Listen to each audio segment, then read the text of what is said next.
Bon, Amir, je vous trouve ici à la Grande Mosquée de Lyon. On est à la sortie de la prière du vendredi. On sait ce qui s'est passé il y a une semaine en France. Pour vous, quelle importance elle avait cette prière aujourd'hui? Tout d'abord, c'est comme tous les autres vendredis, même si elle a été, entre guillemets, entachée, si on veut, par les événements. Mais moi, c'était important surtout de venir ici, de savoir le message qui allait être lancé.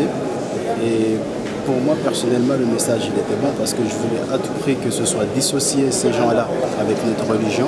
Ce que l'imam a très bien souligné, que notre religion, elle n'a rien à voir avec ce que ces gens-là revendiquent.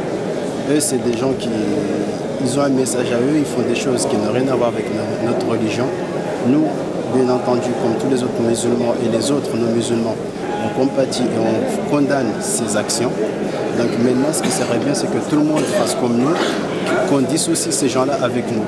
De la même fermeté que nous, on a envers ces gens on condamne leur action, il faudrait que tout le monde aussi condamne le fait d'associer ces gens-là avec notre religion. Alors quand l'imam, en prenant la parole, après avoir donné le discours des imams du Rhône, a dit qu'il fallait aujourd'hui que l'islam fasse un effort pour remettre la religion dans le contexte de la société. Vous qui êtes étudiant, vous êtes bien au contact vraiment de la société et des études. Qu'est-ce que ça peut vous dire ça, remettre l'islam dans le contexte de la société?